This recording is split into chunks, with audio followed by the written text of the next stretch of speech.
protecting the homeland of the United States of America, protecting the homeland.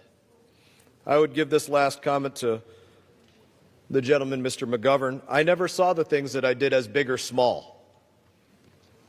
Risking my life for my country, I simply saw as my duty. I am now proud to yield 2 minutes to the chair of the Europe Subcommittee, Mr. Self from Texas. The gentleman is recognized for 2 minutes. Thank you, Mr. Chairman. Mr. Speaker, I rise in strong opposition to this resolution, which is not necessary, as it removes our armed forces from hostilities against a country where there have been no hostilities. The War Powers Act has no legal bearing on actions that could happen in the future. Yet that's exactly what this concurrent resolution attempts to do. To date, there are no confirmed U.S. service members engaged in combat with Venezuela. While I could end it there, since Democrats are turning a blind eye to the killing of Americans by illicit drugs from Venezuela, I'd also like to highlight that Venezuela has become a strategic outpost for China, Russia, and Iran, not to mention criminal and terrorist organizations. Just yesterday in a Europe subcommittee hearing, I made the point that China and Russia are engaged in hybrid war against the United States today. Not only has Maduro's regime purchased Iranian-armed drones, they have also allowed Iran to establish production facilities for its military drones within their borders. Terrorist organizations like Hezbollah use Caracas as a base to operate their criminal terror organizations in South America, generating revenue through narco-trafficking. Russia, a longtime ally of the regime, still provides Venezuela with military aid while also facing the challenges of waging war in Ukraine. In fact, Venezuela opened a factory last summer to manufacture Russian Kalashnikov rifle munitions. China, Russia, Iran, and Cuba use the country as a platform for intelligence operations in asymmetric warfare.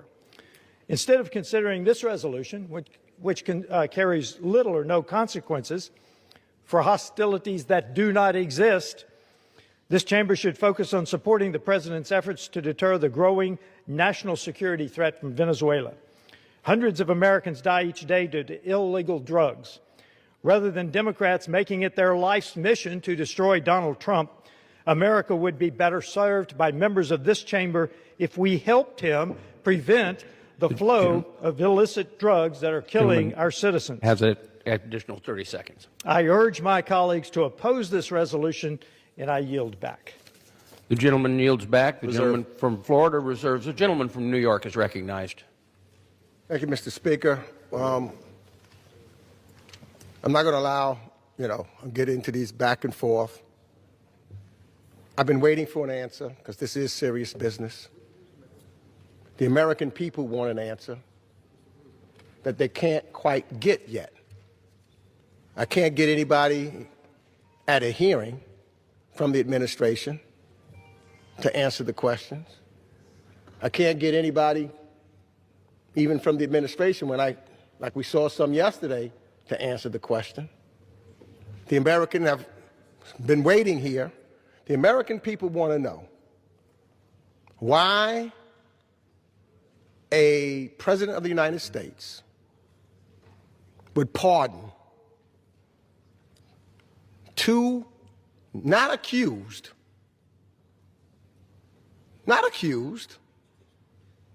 drug dealers. They're not just accused. They're convicted. Convicted. In jail, they were. Not anymore. They're free men now. I've been waiting for an answer. I'm not playing jokes. This is very serious. And I'm asking everybody, all of my Republican colleagues, anybody that speaks, anybody just answer the question. We're on C-SPAN. The American people. Here's an opportunity for you to tell the American people why the President of the United States, a man who you say this is about drugs, will let go two major convicted drug dealers. Not the small guy, major. I just don't know why kingpins can get away with doing and peddling drugs in the United States, and a peon in the operation must die. Even if you survived a strike and you're holding on for dear life. You have no weapons, no phones, no anything. But you're still in imminent danger, so they say, to the United States. And we have pictures that will show whether or not they were a threat to the United States while holding onto that boat. But the administration has decided they can show all of the others, but the American people cannot see that. I've been waiting for an answer. The American people want an answer. I'll wait. Do you yield me time? I now yield 2 minutes to the gentlewoman from New York, the ranking member of the Small Business Committee, Representative Nydia Velasquez. The gentlewoman is recognized for 2 minutes. Thank you, Mr. Speaker, and I want to thank the gentleman for yielding. I rise today in support of this World Powers resolution. 23 years ago, I stood on this same floor as Congress debated an authorization for the use of military force in Iraq. The Bush administration relied on bad intelligence and outright lies to march America into a disastrous foreign intervention that cost trillions of dollars, took thousands of American lives, and helped destabilize the region for a generation. Today, I fear we're watching history repeat itself. Once again, a far-right administration is using the same playbook. The justification this administration has provided to Congress and the American people is a joke. If this was about drugs, why seize an oil tanker and threaten an illegal naval blockade? If this was about drugs, why would the president pardon a drug-trafficking former president of Honduras? This is not about drugs. This is about regime change and control of Venezuela's resources. Nicolas Maduro is a dictator, and you don't have to defend him to recognize a simple truth. Venezuela does not pose an imminent threat, and a war will do nothing to make America safer. We are sleepwalking into another disastrous foreign war, and Congress must wake up and stop this before it's too late. I urge my colleagues to support this resolution. The gentlewoman's time has expired. The gentleman from New York reserves. The gentleman from New York reserves. The gentleman from Massachusetts is recognized. I yield myself a minute and a half, Mr. Speaker.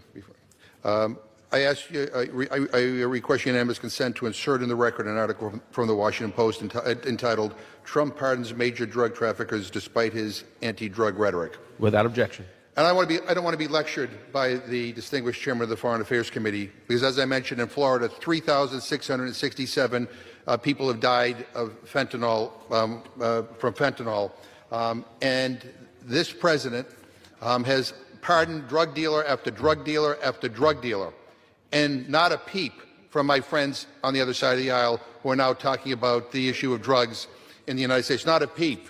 I mean, I don't know how you explain that to the families of those who lost their lives, number one. Number two, he made a big deal about pictures, that if you're in a picture with somebody and you touch them, that somehow you were affiliated with them. Well, here's a picture of Donald Trump and Vladimir Putin with a nice handshake. What does that say that Trump is somehow, you know, Vladimir Putin's friend? Or here's Trump with Kim Jong-un, you know, giving him a nice hug, another dictator that Trump seems to be enamored with. I mean, I don't even know what the hell that proves, but the chairman of the committee seems to think that photos are a big deal. I just also want to say something else before I yield.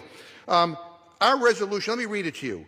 It says, pursuant to Section 5C of the War Powers Resolution, Congress hereby directs the President to remove the use of United States armed forces from hostilities within or against Venezuela unless explicitly authorized by a declaration of war or specific statutory authorization for the use of military force. That is it. I can't even believe this is controversial. I can't even believe that my friends on the other side of the aisle have a problem with this. I mean, this is the most basic stuff. I now yield 3 minutes to the gentleman from Kentucky, Mr. Massey. The gentleman from Kentucky is recognized for 3 minutes. Mr. Speaker, James Madison warned us that in no part of the Constitution is more wisdom to be found than in the clause which confides the question of war and peace to the legislature and not the executive. Madison called it the crown jewel of Congress.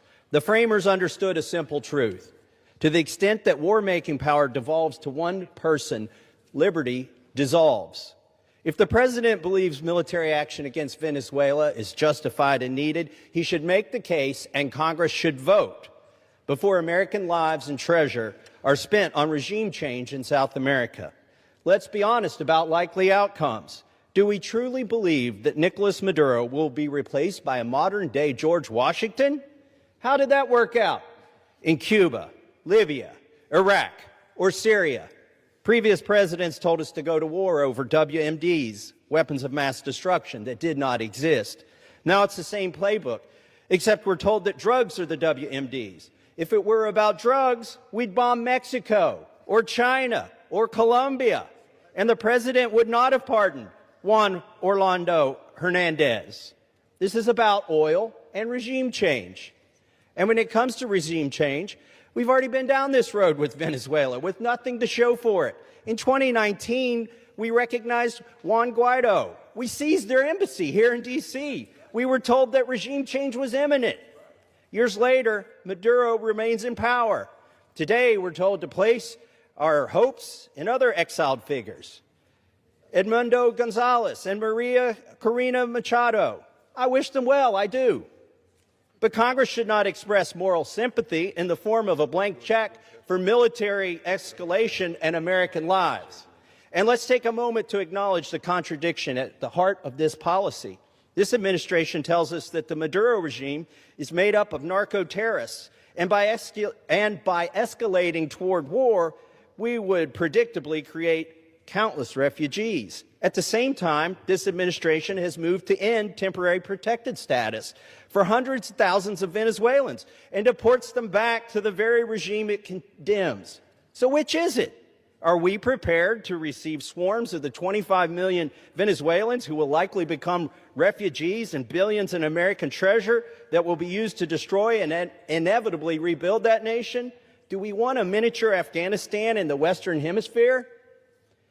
If that cost is acceptable to this Congress, then we should vote on it as a voice of the people and in accordance with our Constitution. And yet today, here we aren't even voting on whether to declare war or authorize the use of military force. All we're voting on is a war powers resolution that strengthens the fabric of our republic by reasserting the plain and simple language in the Constitution that Congress must decide questions of war. I urge support for this resolution, and I yield back. Gentleman, time had expired. The gentleman from Massachusetts reserves. The gentleman from Florida is recognized. Thank you, Mr. Speaker, and I will give a lecture anyways to Mr. McGovern, or to the Speaker, in reference to what Mr. McGovern said. I shake a lot of people's hands that I don't like. I definitely don't let them put their arm around me. There is a big difference. People with common sense recognize that. I wouldn't speak for him, but I suspect he would live life in the same way. I am now pleased to yield 3 minutes to the Chair of the House Permanent Select Committee on Intelligence, Mr. Crawford from Arkansas. The gentleman is recognized for 3 minutes. I thank the chairman, and I thank him for his leadership on this initiative. I'm glad somebody's showing some leadership here today. I rise in opposition of the removal of the use of United States forces for hostilities within or against Venezuela or the Support for Drug Dictators Act. The United States is using a proportional force to apply pressure on narco-terrorists who are colluding with the illegitimate leader of Venezuela, Nicolas Maduro. They've already acknowledged that. The use of military pressure, which matches pressure that the U.S. has used in the global fight on terrorism, is a proper extension of the use of force in the Western Hemisphere, where narco-terrorists operating through and with Venezuela are creating instability and poisoning Americans in droves.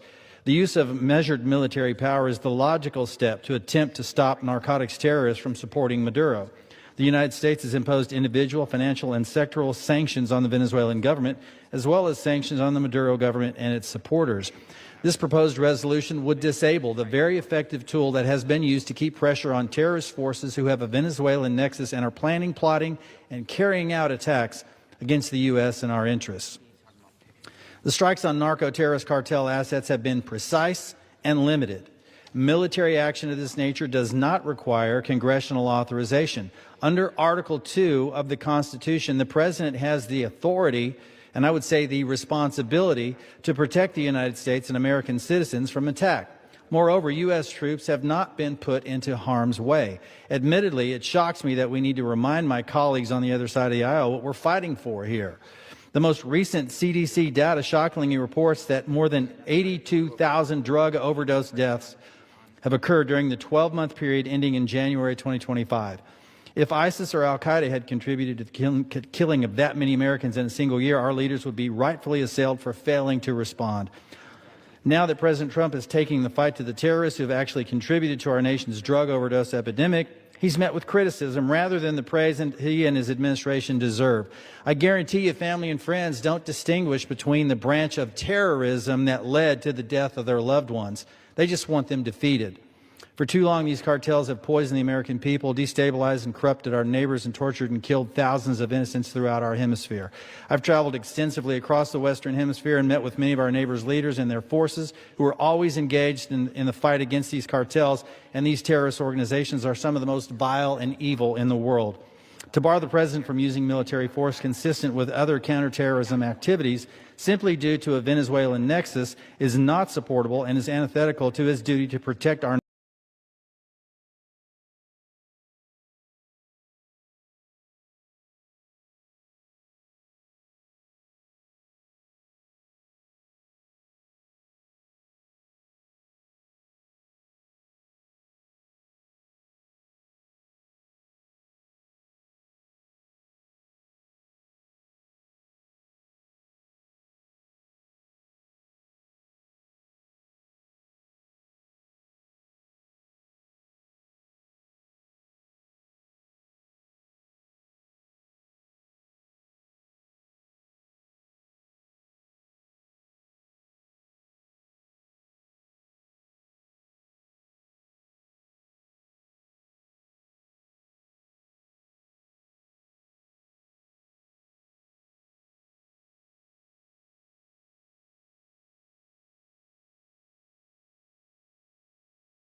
talk to the Syrian authorities. They're very concerned about Hezbollah. I think most of the countries in the Gulf region view Hezbollah as an agent of Iranian influence and Iranian action. But as far as what you're discussing, which is sort of a coalition of armed units going into Lebanon to disarm Hezbollah, I've not heard that proposed by anybody. Perhaps you have, but I haven't, and that's not certainly something we've been... Senator Graham Oh, okay. was talking about this at the my former Congress. colleagues, Yeah. yeah. Well, you should ask Lindsey about how he's going to put that together, because, but we just haven't heard it. I'm not saying you may not hear that one day in the future, but I think what is clear, and I think maybe perhaps what Lindsey is speaking to, is that it is clear that if you talk to leaders in the region in all these countries, they all have the same goal, perhaps not, which is to ensure that Hezbollah can no longer play the role that they've played in the past, not just threatening Israel, but being an agent, an open agent, really a proxy of Iranian influence in the region. All right. Thank you. Next. I didn't get to you. Oh, I'm in the new row. Okay. Okay, go ahead. Okay, thank you so much, sir. You have previously said in the past that you and the administration are committed to fixing the backlog of visas for foreign-born priests and other religious workers, whether that be through the Workforce Religious Act, or excuse me. Yeah, early next month. Okay. We've worked closely with a lot of the religious authorities to do that. Obviously, depending on the denomination, we're not discriminating in favor of one versus another. Some denominations are more professionalized in terms of what they're able to provide us with and sort of information versus others. Some of it depends the country they're coming from, because, you know, we have to be careful not to be waiving, you know, we have country-specific requirements depending on the country they're coming from. But I think we have a good plan in place to put that into effect. And I know we've worked with a number of denominations in that process. Obviously, one of the big users of that system is the Catholic Church in the U.S., and so we've worked with the Conference of Bishops. And I think we're going to get to a good place. We don't have it ready yet. All this takes time to put together, but we're moving quickly, and I think we'll have something positive about that at some point next month, hopefully in the early part of next month. Thank you Yes, so sir. much. Thanks, Mr. Secretary. White House Chief of Staff Susie Wiles said that the U.S. would need congressional approval to conduct ground strikes in Venezuela.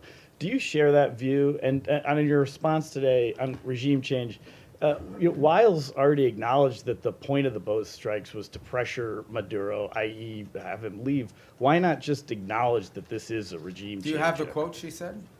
That this is No, but do you have the quote? to cry uncle. I Yeah, believe so, is the okay, quote, yeah. so cry uncle, all right? I guess in Spanish you would have to say tío. But I think, I don't know how that, I mean, you can interpret any way you want. But at the end of the day, it is clear that the current status quo with the Venezuelan regime is intolerable for the United States. The status quo, that they operate and cooperate with terrorist organizations against the national interest of the United States.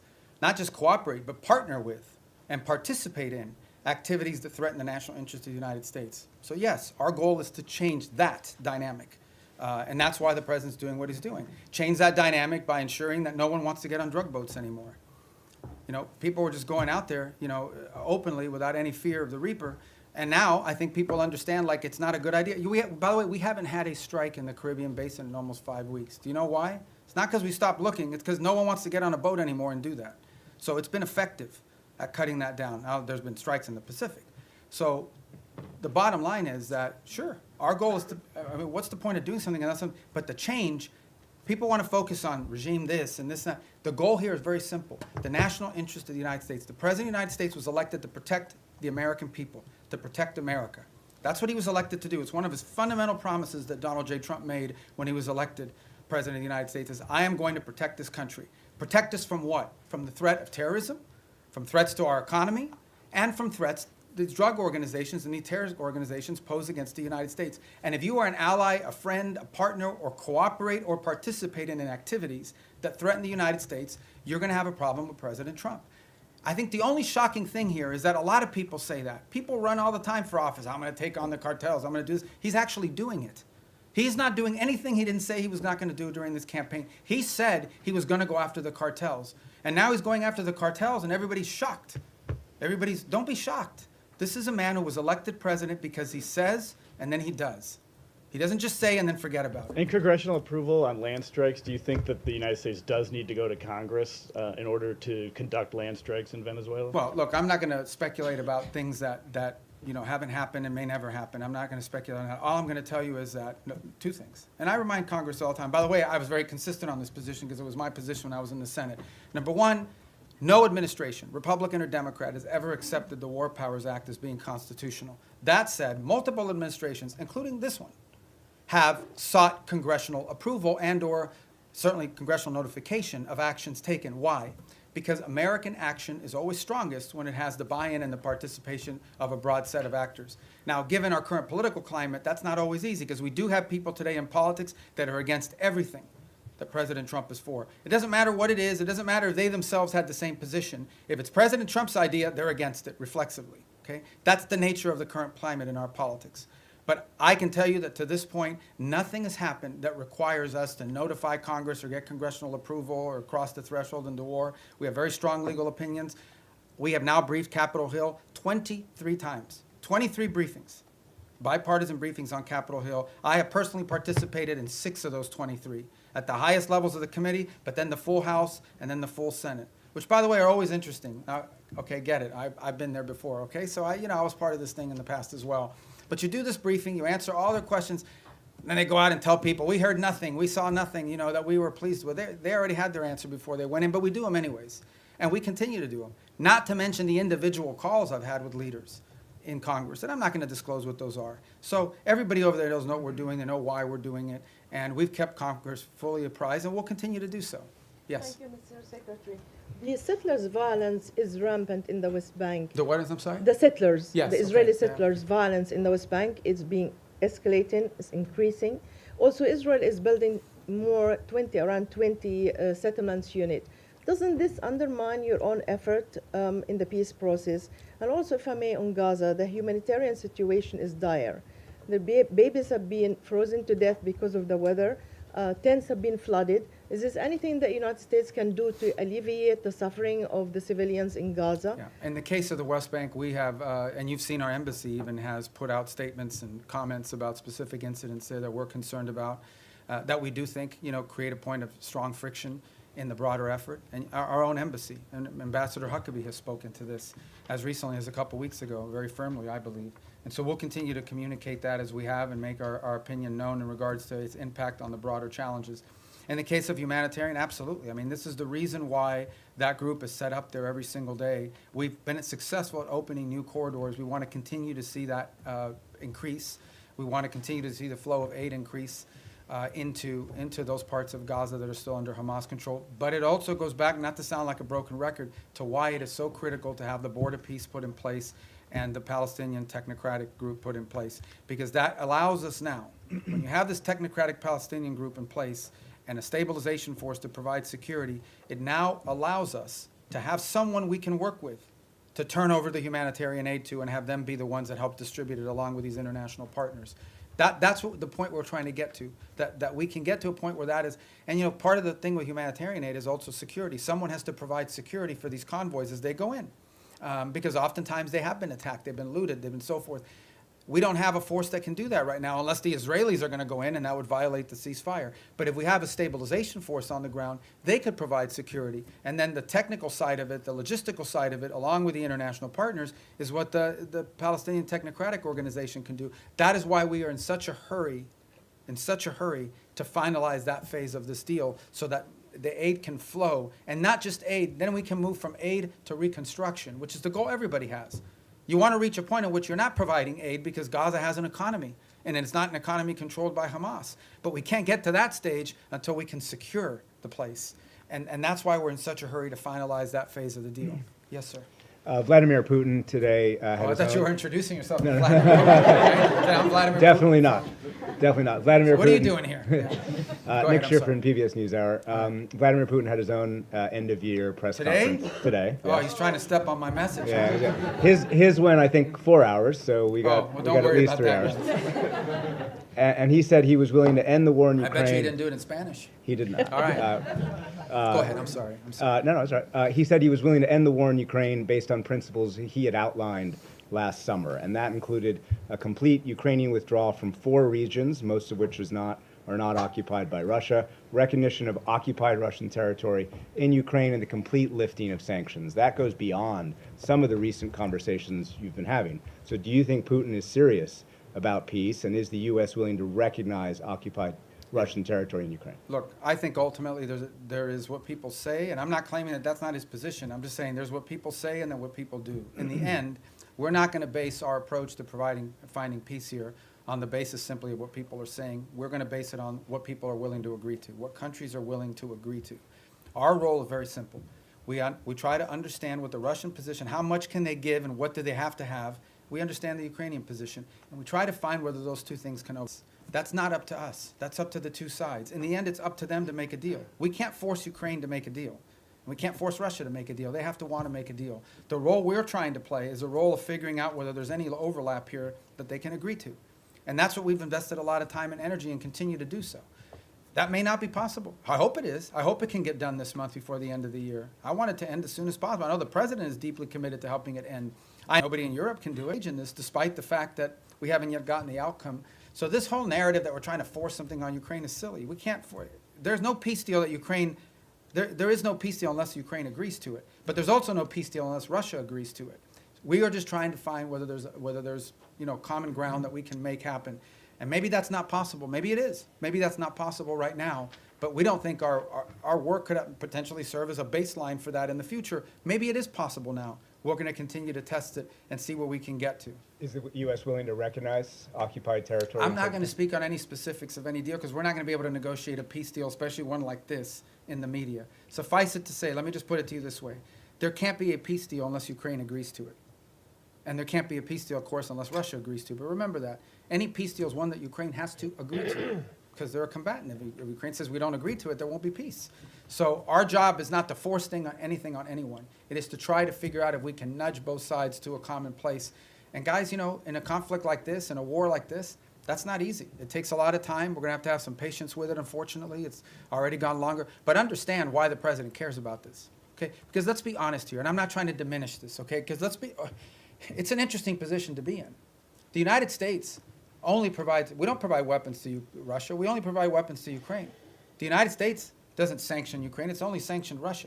And yet we are still the only country in the world that can talk to both sides. So let's be clear about the role we played in this so far. I mean, we're the only ones that can. But, so I don't mean to be dismissive of why this matters or it's important, because this is going on in another continent. We've got issues in our own hemisphere we need to be dealing with.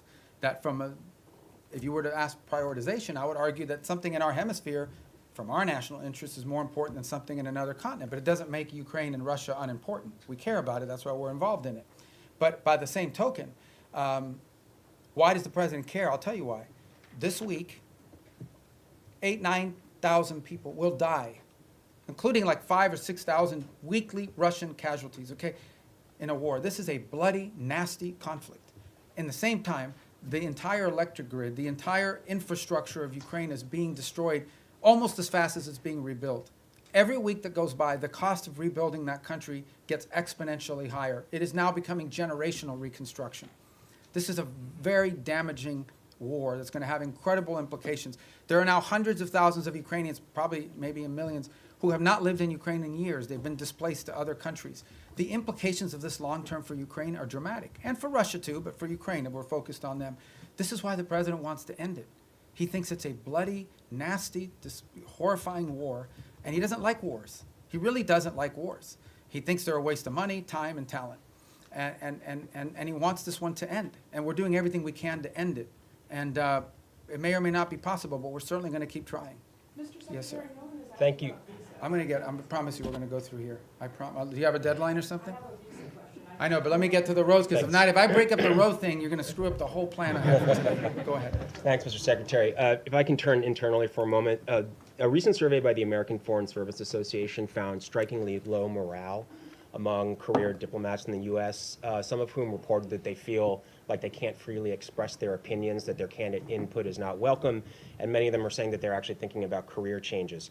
I know you talked at the top about how change can be disruptive, but I wonder, how much does this concern you?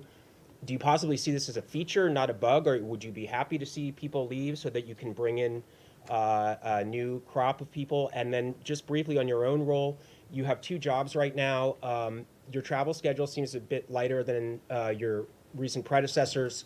You didn't attend the last NATO foreign ministers gathering and had your deputy go. Are you fully performing the job of Secretary of State? Are you more of a national security advisor than a Secretary of State? Can you talk about that? Well, first of all, on the travel schedule, we have a lot of leaders keep coming here, too. So you talk about NATO, great example on NATO. I already went to a NATO meeting this year of all the foreign ministers. Then I went to the leaders meeting, which not all the foreign ministers were at.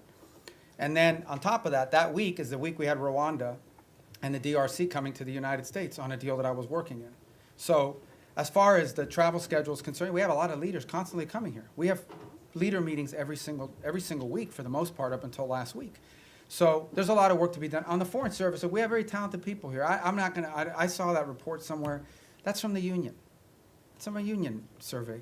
All I can tell you is that today Foreign Service officers are more empowered at the regional bureau than they've ever been. I get descent cables. I get cables every day from all over the world that provide the baseline for a lot of the ideas that we pursue. There isn't a week that goes by that I don't send back 2 or 3 cables with notes about, let's turn this into a policy proposal. We are changing this place so that it is our missions in the field that are not just driving directives from the top down, but also ideas from the bottom up. And I'm very proud of that, and I think that's going to lead and pay huge dividends for future secretaries of state long after I'm gone. So, yes, sir. Thank you, Secretary. Human rights organizations report that 2025 has seen the highest number of executions in the Islamic Republic of Iran in over 2 decades. What specific new measures is the State Department taking to ensure that human rights abuses, specifically this surge of state-sanctioned execution, do not become a secondary priority in your dealings with Tehran? Well, ultimately, look, we have very deep and systemic disagreements with the regime in Iran. And it's part of if not the most sanctioned country in the world, one of the most sanctioned countries in the world. There isn't a week that goes by, or at least 2-3 times a month, I'm authorizing some new sanction on some new entity related to Iran. I don't think anyone could argue that this administration has been friendly towards them. So we continue to feature these things because it tells us about who they are. In the case of some of these executions that you're talking about, some of them, by the way, were in the aftermath of the war with Israel, where they went through and have jailed people and accused people of being informants and spies and things of that nature. But we're under no illusion, and every year we put out a report that outlines this, and we've been pretty consistent in our messaging. Our problem with the Iranian regime isn't simply, obviously it's predominantly their desire to acquire nuclear weapons, their sponsorship of terrorism, but it's ultimately the treatment of their own people. I said it in my hearing a year ago in the Senate, I say it now, I know of no nation on earth where there is such a difference between a regime that governs the country and the people who live there every single day. That regime is not reflective of the people who live in Iran, who are the inheritors of a proud and long cultural legacy and a proud history. And then you've got a clerical radical regime that has driven and taken the wealth of that country and used it not to enrich secure their people and their future, not to make sure they have enough water and electricity. They've used their money to sponsor terrorist organizations all over the world. That's what they've used their money for. So we're going to continue to consistently point that out. Secretary, second. I'm sorry, I got to go because I'm getting everybody today. Regarding Europe, you said that Europe was not going to be able to mediate between Russia and Ukraine. There's been some disengagement. There's some push within the European Union to either not comply with the increase in defense spending that the United States has been promoting, or also some European countries like Spain promoting closer ties to China, or going to China, or inviting more investment from China, or even Chinese technology in critical infrastructure. Are you concerned at all about this path? No, the countries made a commitment in NATO at a meeting I was at, where they made the 5% pledge, which is a dramatic and historic pledge, with the exception of Spain, of course, who didn't make that pledge. And we've had no indication from any of the countries that agreed to that they're not going to do it, because it's in their own interest. It's in their own interest. The bottom line is, increasing their defense capacity is in their interest, because it's their defense. As far as opening up to China, look, one of the biggest problems Europe faces is they're being flooded with cheap Chinese goods, including Chinese cars. They're being flooded. Their own industrial base is under attack by unfair Chinese practices economically. So, I don't know about the rhetoric you're pointing to or the examples, but that's a threat that Europe faces, and they need a rebalancing as well. They're also, like we are, experiencing disruptions to supply chains and things at the economic realm that are very problematic and dangerous for national security. So we would expect them to act at their national interests, both continentally and individually as their own countries. All right, we got to speed it up. Yes, ma'am. Hi, Annalise Nielsen from Sky News Australia. In your national security strategy, you've warned Europe about civilizational erasure. When you've been watching what's been happening in Australia with the rise of anti-Semitism and our government's response to the Bondi massacre, Our Prime Minister's dodged direct questions on Islamic extremism, but then unprompted evoked right-wing extremism as a threat. Do you have any message to Australia about civilizational erasure, and why is America watching? Look, I just think it's very simple, and that is that any mass migration is highly disruptive to any country. We talked about it here in the United States. When you experience mass migration, I don't talk about immigration, I'm talking about mass migration. Okay, mass migration is a negative thing. It's not positive. And it's very difficult for any society to absorb and assume hundreds of thousands, if not millions of people over a short period of time, especially if they come from halfway around the world. There are cultural and assimilations issues related to that, et cetera. And so these are concerns that it's concerns I have about our own country primarily. It's been a priority of this administration to address this. But I think it's a growing concern in Europe. I mean, there are other voices in Europe and obviously in Australia as well that have expressed concern about this. These are facts. This doesn't make you anti-anybody. What it makes is you do have, as a sovereign country, the right to control how many people you absorb, how many people you allow in, and who those people are. This is a very basic sovereign right. Okay? It doesn't mean you don't allow any people in. There are people coming into this country every day to visit, to work, to live permanently, but you have to know who they are, and you have to have some limits and controls over what those numbers are.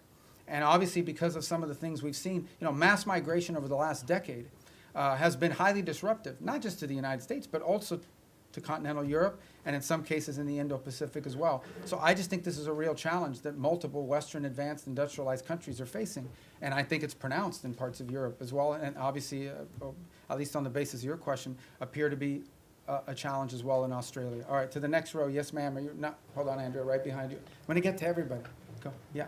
Oh, I just wanted to ask. You don't have a question? Okay, no, I'm kidding. Go ahead. On Ukraine this weekend, the meetings with the Ukrainian delegation and the U.S. delegation, are you planning to participate It's in in those Miami. meetings? They're starting today and tomorrow. I may be there tomorrow for a portion of it.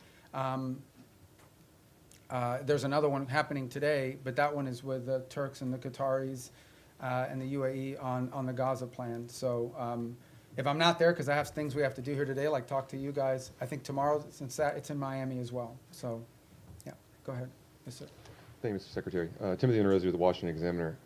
Going back to the previous question about Europe, and I believe the Sky News reporter referenced civilizational erasure, which is a term that has been used by both the White House and the State Department. Both the White House and the State Department have made kind of recurring overtures to Europe as a civilization that is in some sort of danger and that should join with the United States as a sort of Western civilizational bloc. And it seems to be a recurring priority. However, with the release of the National Security Strategy, many European leaders, leader of Germany, members of the EU, of the European Parliament, have found it totally unacceptable or offensive or question the allyship of the United States with the rhetoric that was used. So I just wonder if the United States is correct in that these policies, like mass migration, will lead to civilizational erasure. Is it possible to save European civilization if the governments simply don't want to be saved? How has this alliance long been described? As the Western alliance, right? What is it that, and it's not just me saying, you go to these NATO meetings, you meet with people, what they will tell you is our shared history, our shared legacy, our shared values, our shared priorities. That's what they talk about as the reason for this alliance. Well, if you erase your shared history, your shared culture, your shared ideology, your shared priorities, your shared principles, then you just have a straight up defense agreement. That's all you have.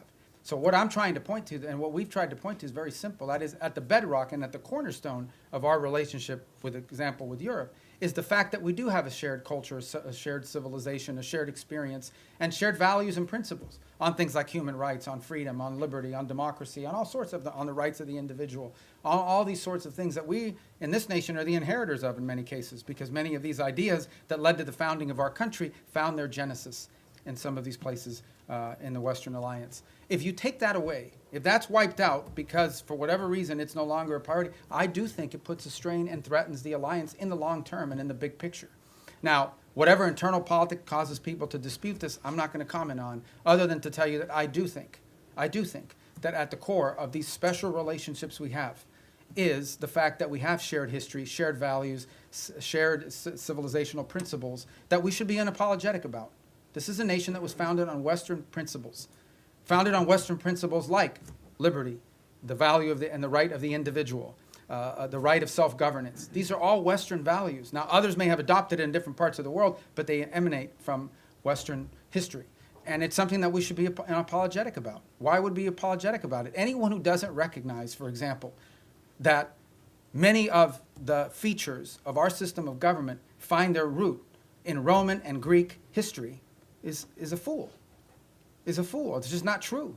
And so I think that we need to understand and embrace that, not negate it. And I think that's what we're pointing to here, is that we are concerned that particularly in parts of Western Europe, those things that underpin our alliance and our tie to them could be under threat in the long term. And by the way, there are leaders in those countries that recognize that as well.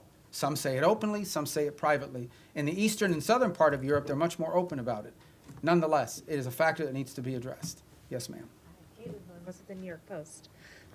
So you said earlier that you don't see a surrender happening anytime soon when it comes to Ukraine and Russia.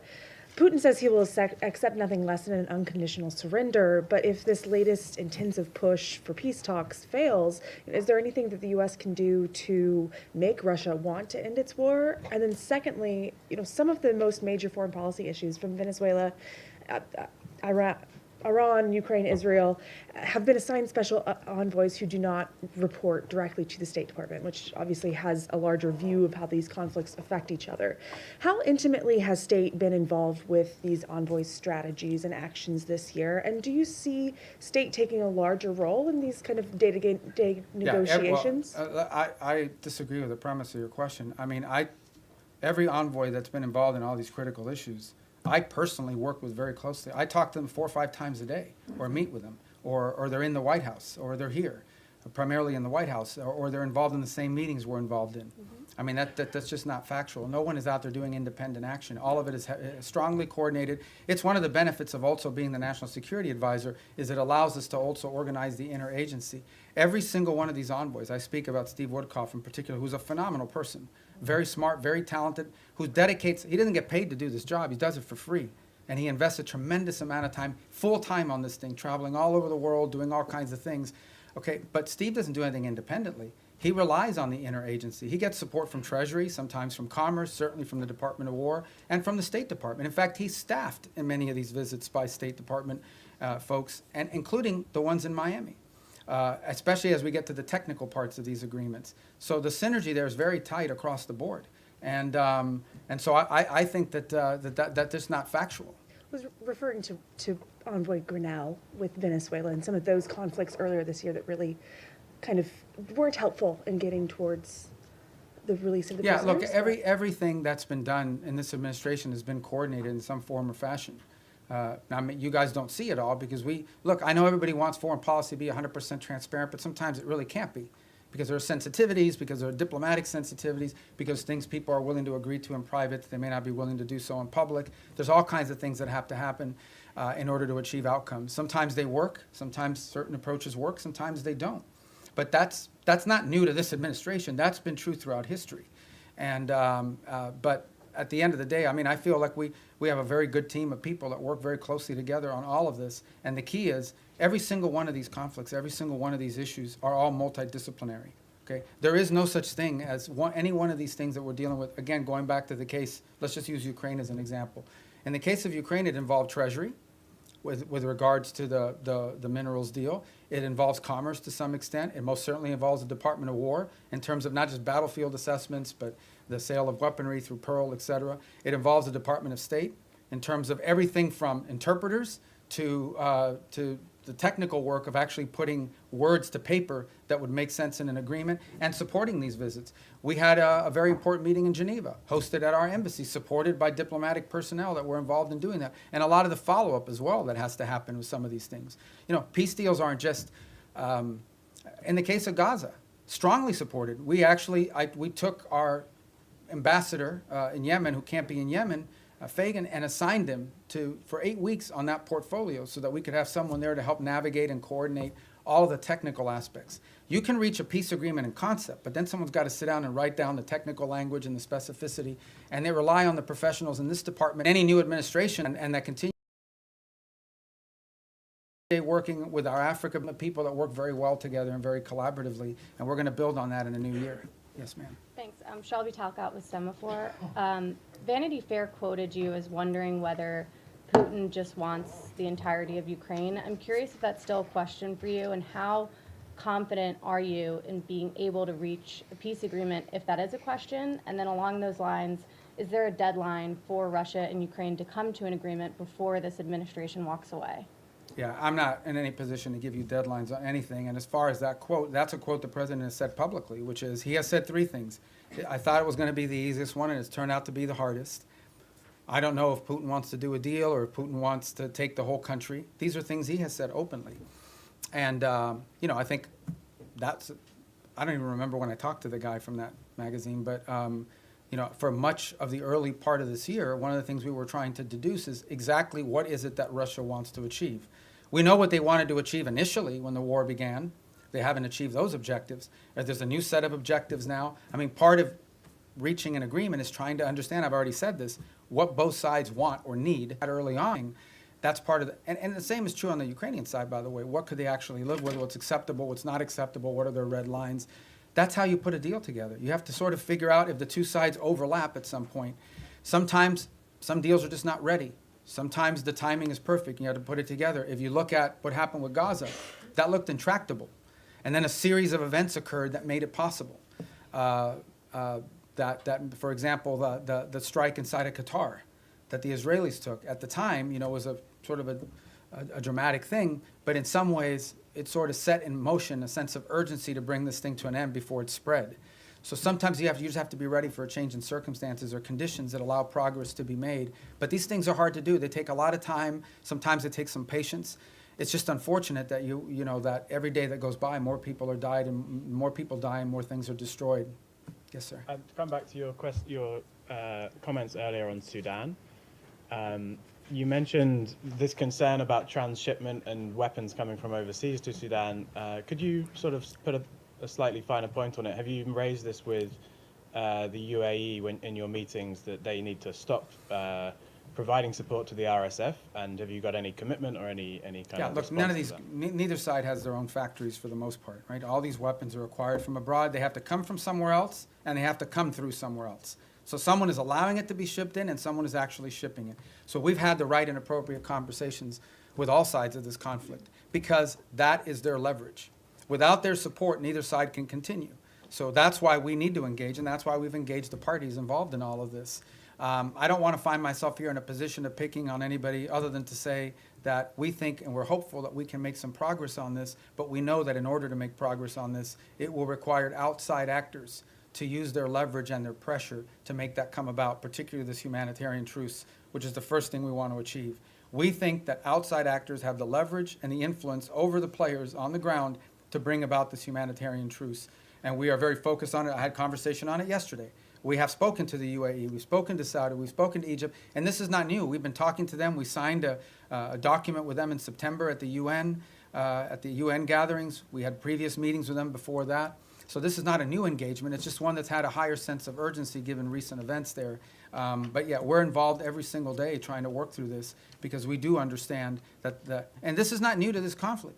It is in many ways similar to what happened to happen in Gaza. What brought Hamas to the table, among other things, was the fact that some of the countries that had relationships with Hamas, like Qatar, like Turkey, played a very constructive role in bringing them to the table and pressuring them to sign an agreement.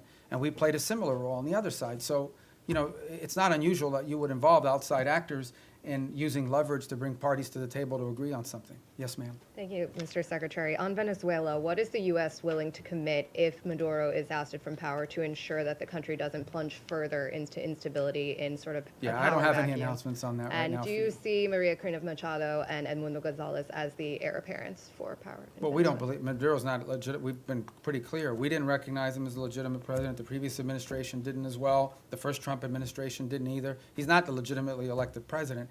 They had an election last year that was stolen, and everyone knows it. Even all the countries in the region know it. And but you know, I don't really have anything to add other than what I've said today with regards to Venezuela. Thank you, Mr. Secretary, for doing this. According to a poll by the Reagan Institute, 62% of all Americans support the use of military force against suspected drug traffickers in the Caribbean. And among MAGA Republicans, 90% support the military use against suspected drug traffickers in the Caribbean. So how does the State Department view or analyze these figures? Yeah, I mean, we don't do foreign policy by poll, and our job is to carry out the directives of the president. The president was elected. Donald J. Trump was elected the President of the United States, and he promised that if elected, he would go after drug cartels, and that's what he's doing. He is keeping a promise he made to the American people upon which they elected him to be president. He told them he would protect this country, and that's what he's doing, and he told them he would go after drug cartels, and that's what he's doing. So it doesn't surprise me if that poll is accurate, because the president's simply living up to the promises that he made when he ran for office. Yes, ma'am. Mr. Secretary, on Gaza, you've said repeatedly in this room now that peace is a process, that phase 2 could take next 2 to 3 years. Is there a possibility To fully implement. To fully You implement. can't build buildings in one day. Right?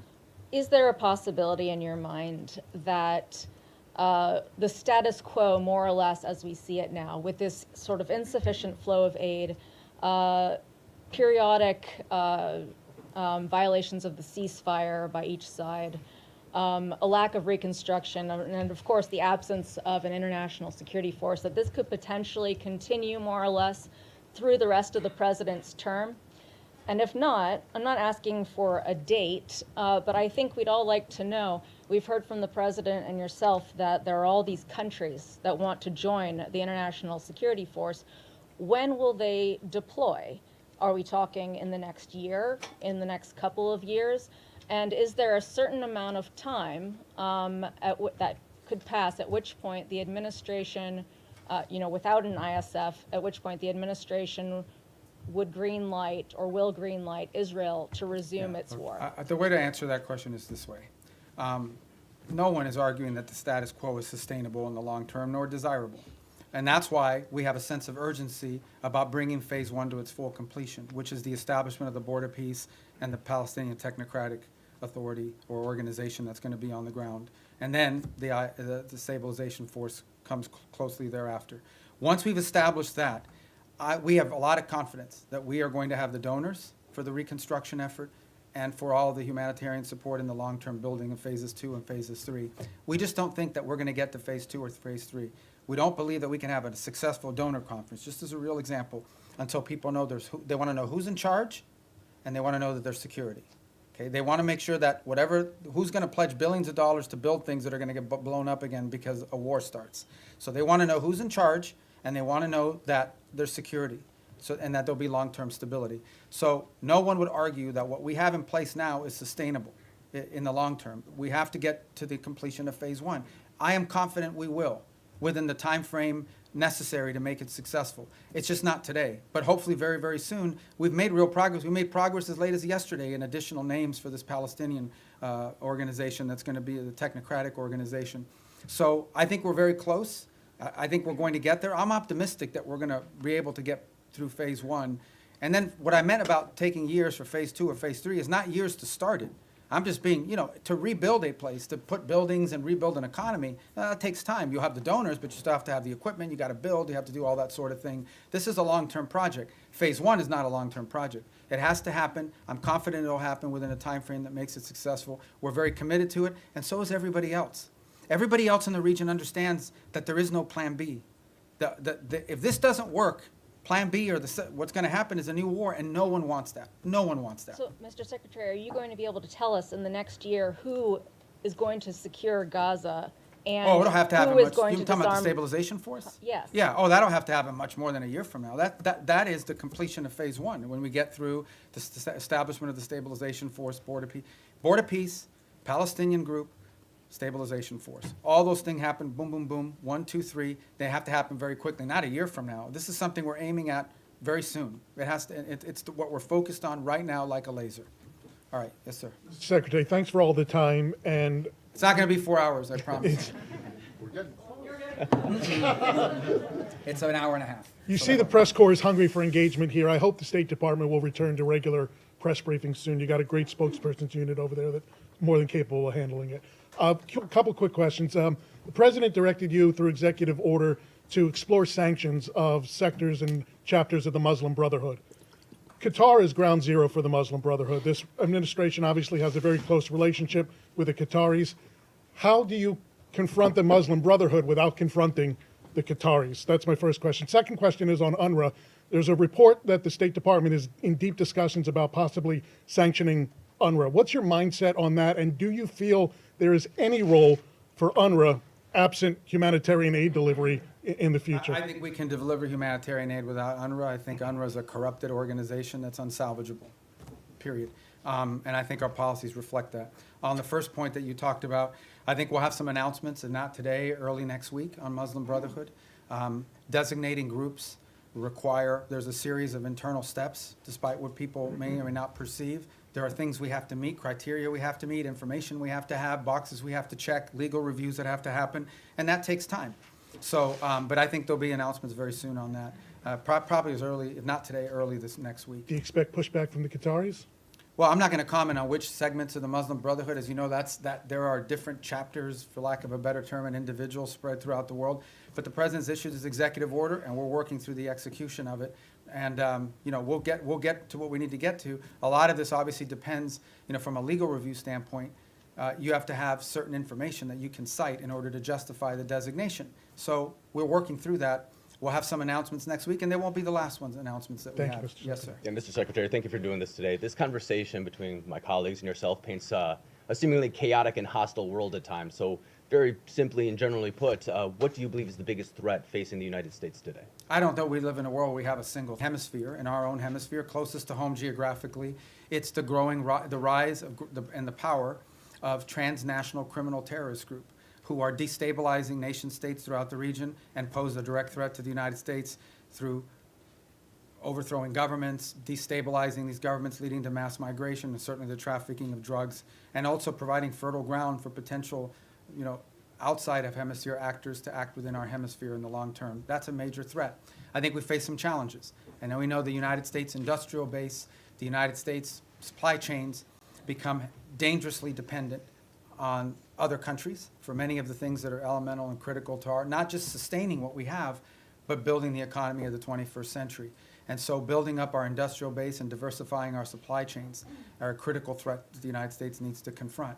I think related to that, not directly related to the Department of State, but somewhat related to the United States, is building up our defense industrial base as well. One of the challenges that we face, and so does much of the world, in the West, is the ability to build weaponry at a scale and scope necessary, not just to deal with goals, get them to market in a timely fashion. And not only do we complain about that, but we have allies who want to buy things from us that we just haven't been able to produce fast enough. And so the president's made that a priority to confront. I think beyond that, I think you would argue that in the big picture, long term, we have to understand that the United States has interests in every part of the world that are related to these two threats.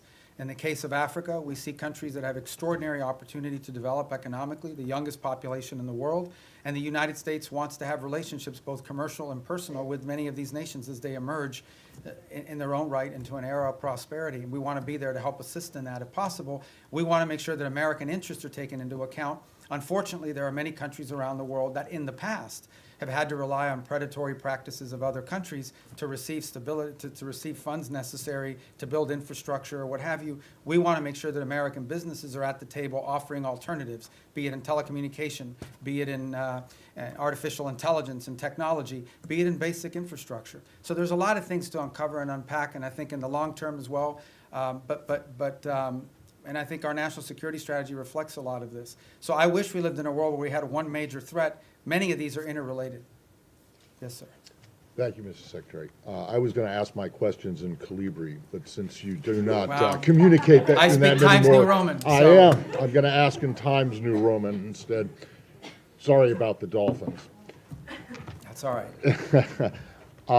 I know that you don't want to predict anything, but whether you're at these meetings in Miami, obviously not today, but maybe tomorrow, do you think there's any chance of having some kind of announceable progress before New Year? In other words, are we going to be working on New Year's Eve? We might be, if it's necessary and productive. We're going to work as long as it takes. Okay. And by the way, these are the meetings you know about, but there's talks going on every single day. There was a meeting earlier this week in Berlin.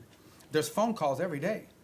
There's phone calls every day, be it with my counterparts that are national security advisors, or my counterparts that are foreign ministers, or what Steve is engaged in, or what Jared's been engaged in, or what even at the diplomatic level, there are days where it's Matt Whitaker, our ambassador to NATO, that's involved in a conversation, or one of our ambassadors, one of the nation states that are relaying back a conversation or involved in one. So there's work happening every day, all the time, probably around the clock, not just on Ukraine, but on all these other things. Okay. And then So, just but like- these are the meetings you know about, and everybody kind of focuses on them as big events, but there's work happening all the time that lead up to those meetings and follow those meetings. As far as predicting a timeline, look, I'm not going to do that. This is a difficult task. It's an important one. We're focused on it. We want to get there as soon as possible. Okay, so, and then, obviously Gaza and Ukraine are still works in progress, but of the peace agreements that have been reached so far, 2 of them are in obvious trouble, right? You know, obviously which ones they are: Cambodia, Thailand, DRC, Rwanda. In retrospect, and I know that work is being done to try and resuscitate these, but in retrospect, do you think that the administration, the president, but also others, declared victory on these No, too early? I mean, this fighting, for example, with Thailand and Cambodia did stop. Both sides have made commitments in writing that they signed. Those commitments today are not being kept as a result of both sides claim grievances against one another. And so the work now is to bring them back to the table. The ASEAN ministers will be meeting on Monday. I had a call yesterday with my Thai counterpart and intend to do the same, and we've been involved, the president, in conversations this weekend. And our hope is between now and Monday to work to bring everybody back to compliance with the agreements that were made. In the case of the DRC and Rwanda, we have signed commitments from both sides. Those commitments are not being met. But at least we have the signed commitments. We now can hold people to something, and we can push them. And in that case, by the way, for example, in the case of Rwanda DRC, as a good example, not only have we been engaged, but we have asked our friends on the Hill, both Republicans and Democrats, to also engage in conversations of their own with these leaders so they understand this is a bipartisan, multi-branch of government interest in this topic. But the good news about both of those is we have signed agreements. At least we have something we can push them towards compliance on. But as I said, in many of these cases with peace, you sign a peace deal, there's compliance, something happens, they fall out of compliance, you got to bring them back, you got to try to push. But at least instead of negotiating something new, you're simply trying to now push people back to compliance with what they already agreed on. So I think these were achievements. In the case of Cambodia and Thailand, it actually did stop fighting. It has now restarted, and we are working hard to push everybody back to compliance. And we are cautiously optimistic that we can get there by Monday or Tuesday of next week. We're hopeful. But there's more work to be done to that point. All right. Thank you. Mr. Secretary, you've said, including here today, that Maduro doesn't honor deals. How can the U.S. achieve the goal that you're describing of stopping the drug traffickers and the terrorists without Maduro leaving, number one? And number two, a topic that hasn't been asked about yet, State Department officials have recently met with visiting AFD officials from Germany, and we're hearing from AFD members as well as analysts who see the national security strategy as an effort by the administration to endorse the AFD. Can you share anything about the views of your views or the views of the administration on the AFD in Yeah, Germany? I mean, on the case of Venezuela, I've answered it repeatedly now. I can only tell you our national interest is ending the flow of drugs towards the United States and these terrorist activities that are occurring that include cooperation with these gangs. Beyond that, I'm not going to speculate on what leads us to that outcome, other than to say that we're very committed to reaching that outcome. We meet with a broad array of political actors in multiple countries all over the world. They come, they visit the United States. We want to know who they are. We want to meet with them. We want to hear them out. As I told you, we have a president who generally does not view meeting anyone as a concession.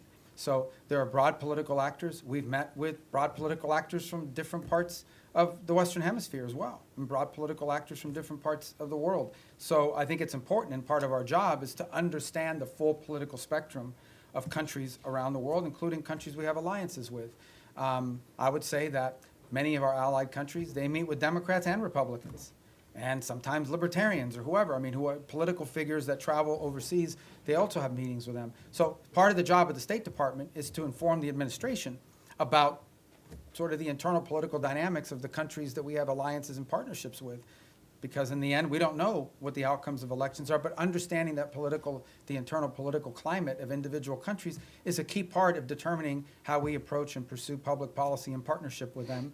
And that's why, we've had recent elections here in the Western Hemisphere, and we've met with multiple people that are running. Meeting with them does not mean we're endorsing them for president of Bolivia or president of Chile, but we do want to know who these people are and what they're about and what they're thinking, because it informs our work.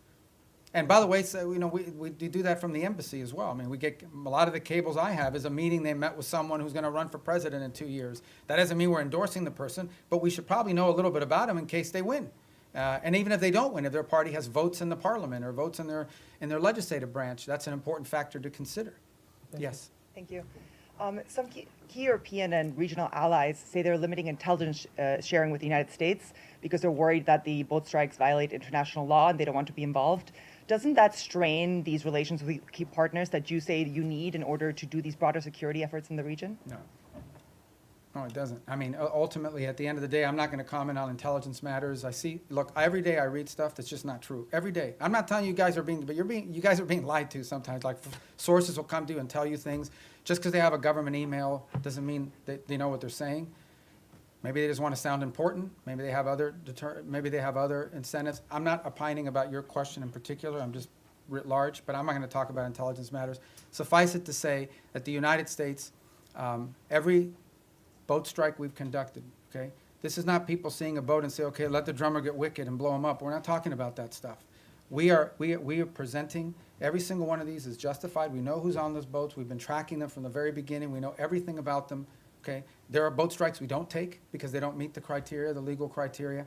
We have everything we need, and it's one of the reasons why you've seen this massive deployment in the region, is to be able to gather intelligence and paint a picture that we can justify to lawyers based on the law. So I'm very confident about that effort. It's been very successful. Thank you, sir. Back to terrorist designations. Last month, the State Department designated 4 European groups aligned with Antifa as foreign terrorist organizations. Could we see more designations like that in the works for left-wing extremist groups, and what could the scope Yeah, I mean, of that if the look groups like? involved in firebombing, if there's anybody involved in, activities such as that could potentially inspire or lead to violence in the United States, we're going to designate them. So sure, if you have any you want to suggest, I will look at them. Okay, here you go. I told you we'd get to you. Go ahead. Thank you very much. Thanks for your patience. Mr. Secretary, I wanted to drill down on the way you and the administration see America's national interests, because you said that Ukraine is not on our continent, not our war. You said something in our own hemisphere is more important. So this involves both our commitment to the negotiations in Ukraine, which the President is passionately committed to, for ending the rising numbers of deaths, he says. Russian President Putin told my colleague, Keir Simmons, today at the news conference in Moscow, "We do not consider ourselves responsible for the loss of life because it was not us who started this war."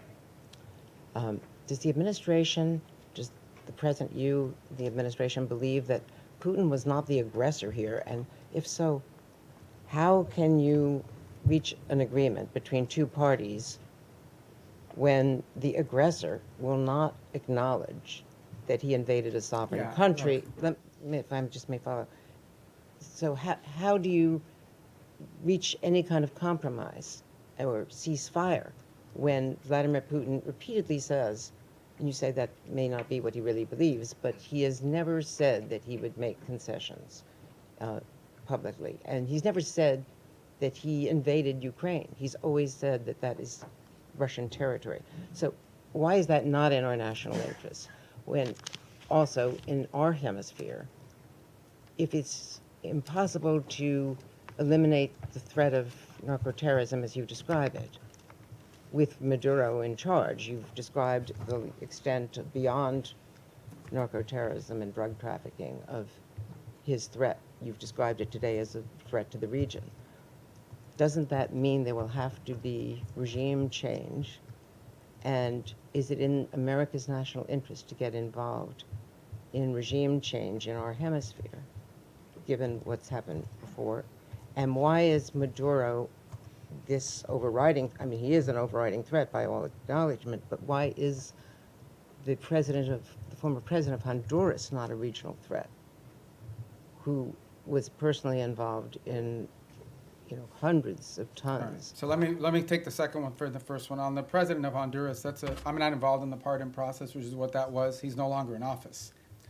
So that might be. He was in a U.S. prison. No, I understand, but I can't comment on our pardons process because that's not an area that I have many jobs, but that ain't one of them. So I'm not hiding from it. I'm just telling you I don't know. I can't give you an informed answer on that because I was just involved in that process.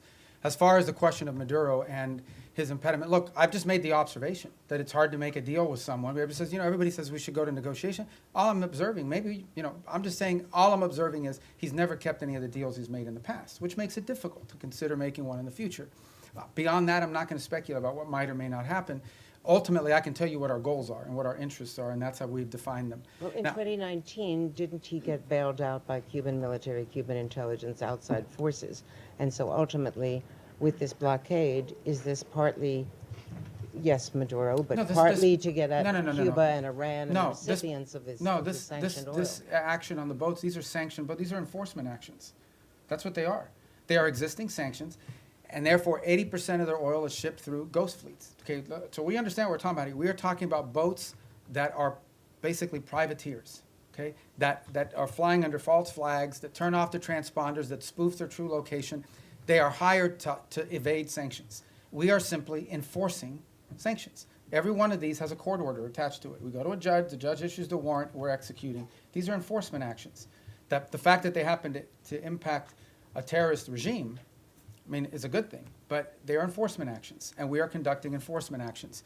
On the case of Ukraine, no one has said that Ukraine is a zero in terms of our national interests. We have sold them billions of dollars worth of weaponry. We've provided them in previous billions of dollars worth of weaponry. We continue to provide them intelligence support.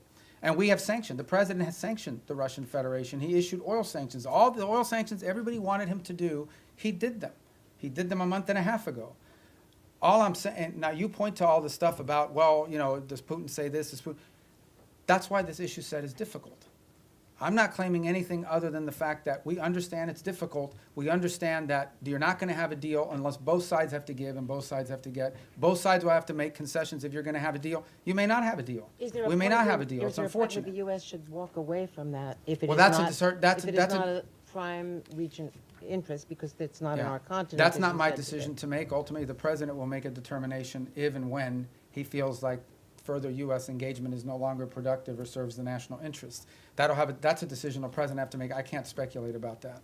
All right, yes. Mr. Secretary, a question for you on Venezuela and then quickly on Ukraine. You mentioned Maduro was not the only one indicted by the United States in the Southern District. Does that mean it is U.S. policy that not just Maduro, but his top regime lieutenants, cabinet members, that they all must exit? Yeah, no, I point to the indictment simply as when people say, well, how do we are alleging that he is, and I guess, you can describe it any way you want. I just want to make clear, this is not something we came up with. Right. We're basing it on a federal indictment and a superseding indictment. Cabello's in there. Yeah, a bunch of people are. And so, but what it proves is, and the reason why I raise the indictments is because the indictments are the point of the $50 million reward. And I believe the $25 or $10 million reward for Cabello and for others. My point is that this allegation, this claim that the Maduro regime is a narco-terrorist organization is not on the basis of political talk or speculation. It is on the basis of evidence provided to a grand jury in the Southern District of New York that returned an indictment. And that's why I point to those indictments. Can I ask you on Ukraine quickly, because Russia has deployed its latest nuclear-capable missile system to Belarus, according to that country's leadership. We've heard from a number of European leaders, the Chancellor of Germany himself, that they think this era of Pax Americana is gone, that they are needing to prepare to be on a war footing because of the threat from Putin. Do you believe, does this administration believe today, that Vladimir Putin will end his march on the eastern flank of Ukraine? And do you stand by our European allies against any kind of attack? Look, we have heard the same concerns from our allies in NATO. It's why we are in NATO. It's why we meet with them. It's why we talk to them all the time. I've spoken to Mark Rutte this year probably 40 times, and he's spoken to multiple people in our administration as well, multiple times. He's been here multiple times. He speaks to the president directly. It's why the United States basically is over 50% of NATO, both in troop commitments and in financial commitments as well. It's why we remain in NATO. It's why the president had a very positive visit in NATO. In the end, that's why we're in this alliance. And that's why Article 5 in the NATO alliance is important, and the president has reiterated that. We think it's a very strong deterrent against any of these fears or concerns that any of our allies in the region may have. And the president's been clear that we are committed to NATO, we're committed to the alliance, and our commitment isn't just rhetorical. Our commitment is in action, in the troops that have been deployed, in the monies that have been spent, in the capabilities that are located, in the cooperation and work that we do every single day with our NATO allies. The only thing we're asking for, which is not unfair, It's for our partners in the alliance to improve their own capabilities. Because the more capable our allies in NATO are, the more capable NATO is. But are We're you going to saying keep these doing our allies part. are- We just want them to do more. And they've committed to do more. But these allies are saying that they are concerned now. Sure. And that's why we have NATO. So nothing has changed? Pax Americana, what the Chancellor Oh, I don't Germany know. said I don't know would why he's saying that. You'll have to ask him why he's saying that. The truth of the matter is that NATO is the key defense alliance and agreement that has provided stability on the European continent. We believe it is stronger today than it's ever been because our allies have committed to increase their own defense spending. The more capable our allies are, we've already made our commitment. We've been spending billions and billions and billions. It's the single biggest part of the largest government budget in the world is defense spending in the United States. So we've already done our part, and our part isn't just rhetorical, it's real. We have troops stationed there, we have capabilities there, we have weapons we've provided our partners in the region as well. We believe that if you want a strong NATO, you want your allies in NATO to be stronger. The more capable our allies in NATO are, the stronger NATO is collectively. And that's why we're very pleased to see them make that commitment of 5%, with the exception of Spain. And that's why the president left our NATO gathering earlier this year so enthusiastic about the future of NATO and about our role in it. And in fact, that's why the president's been working with NATO countries on the Pearl program, which is what's providing weaponry to the Ukrainians today. Go ahead. Secretario, gracias por su tiempo y por atendernos. Sé que esta es como la 10ª pregunta de Venezuela, pero quiero quedar claro con varias cosas. Primero, usted puede hacer una referencia al comentario que hizo el presidente Trump apolítico cuando dijo los días de Maduro están contados. ¿Eso se refiere a días, semanas, meses? Esperamos un 2026 sin Nicolás Maduro. Y me gustaría también que se refiriera a la orden de escoltar esos buques petroleros que acaba de dar Maduro a su armada, esos buques sancionados que ustedes están incautando. Algunos de ellos ya fueron escoltados, no estaban en la lista de sancionados, pero ¿qué pasaría si eso fuera con un buque sancionado? Y por último, Maduro le ha pedido al ejército colombiano que se una como un solo ejército en medio de su desespero por responder a este cerco. Son 3 preguntas. En el tercero, nosotros no vemos eso como algo serio en términos de involucrar las Fuerzas Armadas de Colombia. En términos de los buques, como bien han dicho, creo que salieron 4 buques ayer, que ninguno de los 4 eran sancionados. Y no existe nada que vaya a impedir nuestra habilidad de poder enforzar las leyes de Estados Unidos en términos de los buques que son sancionados. Y en la primera pregunta yo no voy a especular sobre, tendrá que preguntarle a la Casa Blanca, el comentario del presidente simplemente para decirle que sin duda pensamos que el régimen de Maduro es ilegítimo y que su cooperación con estos grupos terroristas en nuestra región, incluso sus propias actividades terroristas, son una amenaza a la seguridad nacional de Estados Unidos. The 3 points that he asked about, one had to do with the Maduro calling on the Colombian armed forces to join ranks with him, and we're not really focused on that rhetoric. We're also not concerned about, there were 4 boats yesterday that were escorted by so-called naval vessels. Those were not sanctioned boats to begin with, but there's nothing that's going to impede our ability to enforce U.S. law when it comes to sanctions. We're not concerned about that. Sanctioned boats, we have the capabilities necessary to enforce our laws. We'll have a judicial order, we'll execute on those orders, and there's nothing that will impede us from being able to do that. And on the first point, the question was something about President Trump had said that Maduro's days are numbered. I didn't hear that quote. Was that a recent quote? ¿Esto fue reciente? El 9 de diciembre. Yeah, so ultimately, look, our observation is the same I've made here repeatedly, which is that the fundamental challenge we have here is that the Maduro regime isn't just illegitimate, they openly cooperate in terrorism against the United States. And that's a problem, and it remains a problem, and it's at the core of this.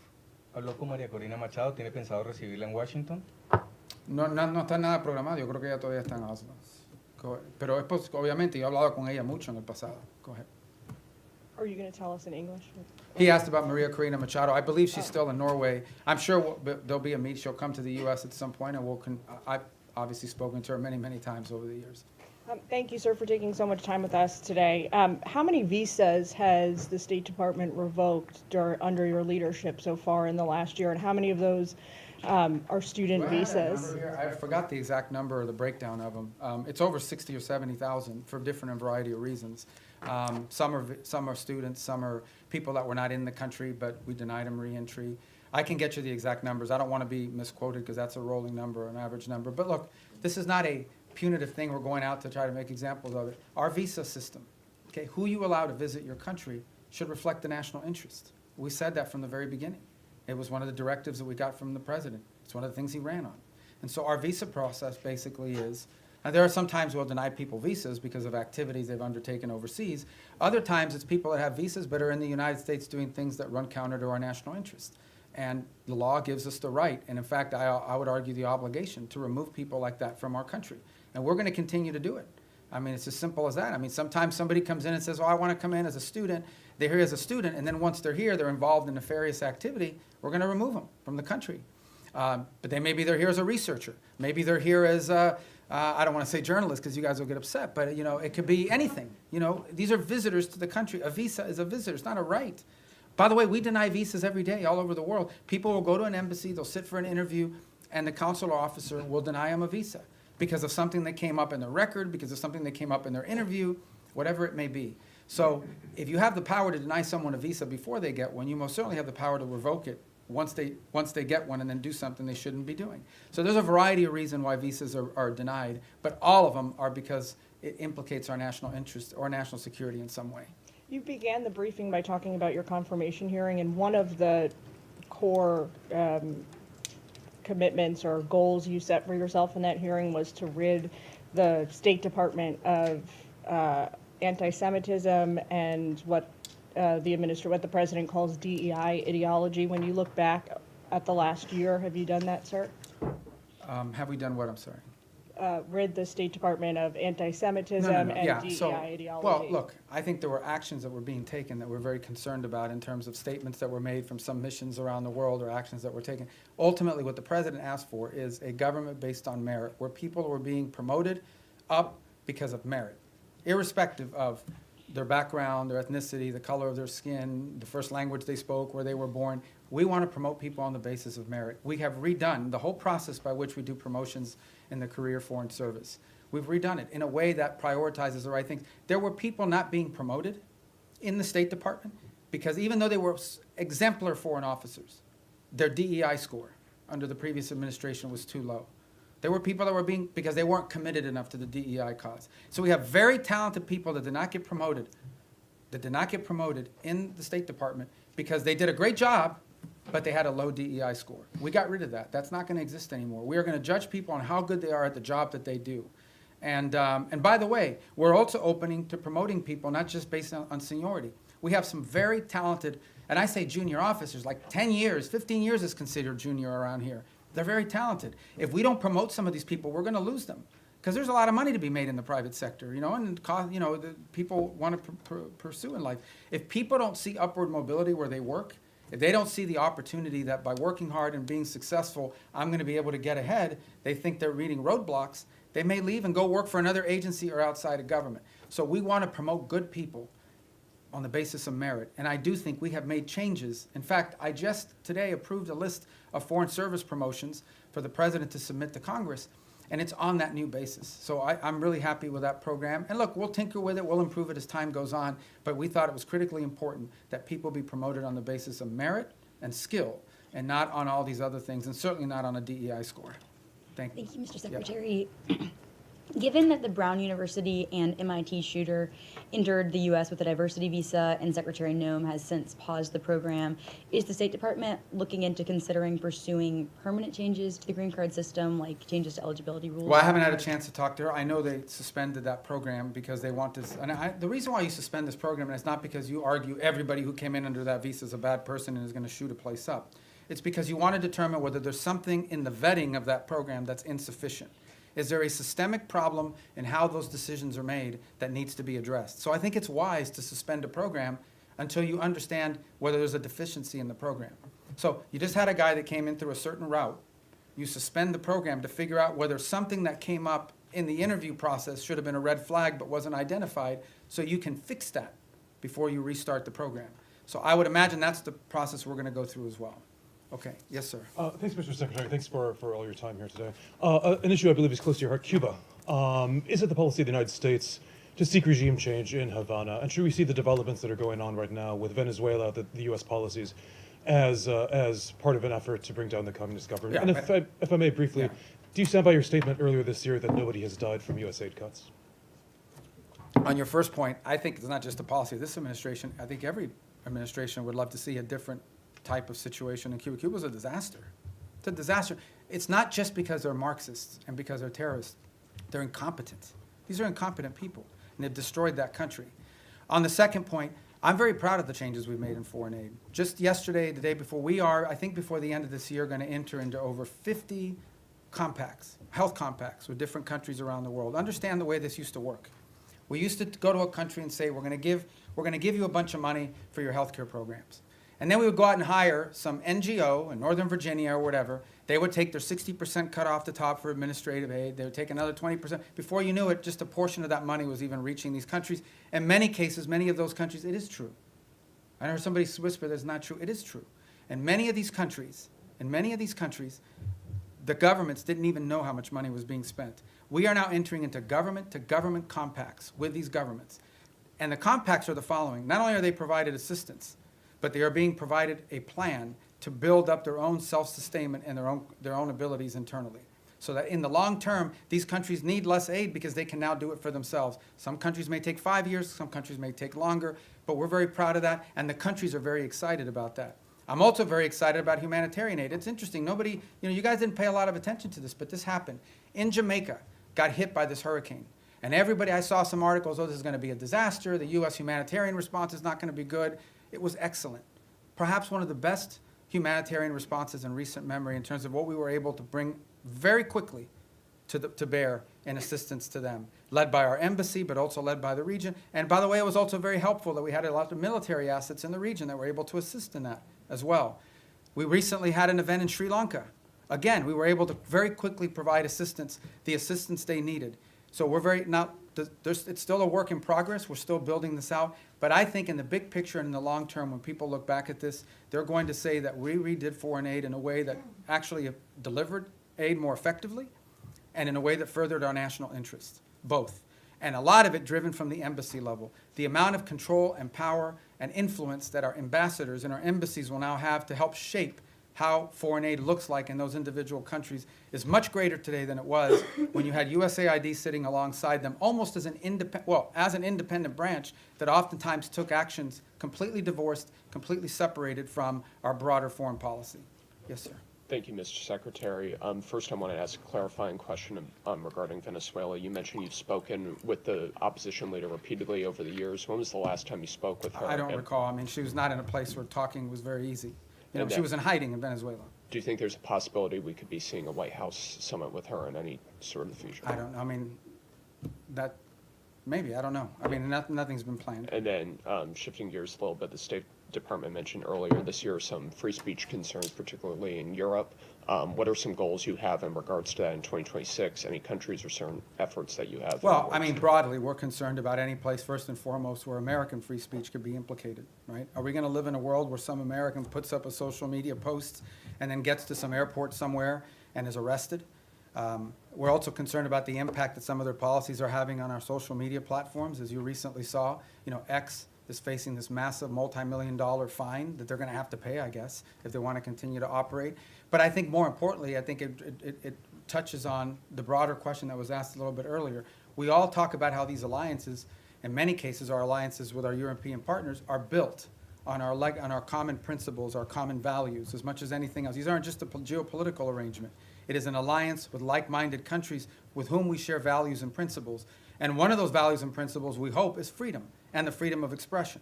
And we're concerned that that is eroding. Okay, thank you, guys. Thank you.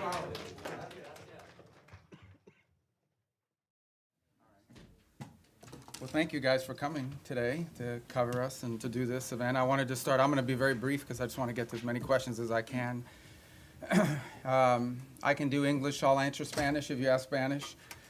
And then I'll answer it in English after I answer it in Spanish. So any other languages, won't be able to do it. But those two, and then, look, when I took over Secretary of State, I'll refer you back to the hearings we had in the Senate in January about the role I hope to play. And I believe very strongly this president was elected. One of the reasons why he was elected, very specific things, but one of the reasons why President Trump was elected is sort of an understanding among the American people that our foreign policy was in need of a complete recalibration. A recalibration because the world had dramatically changed. Many of the institutions, policies, assumptions that our foreign policy was operating under were built upon a world that no longer existed.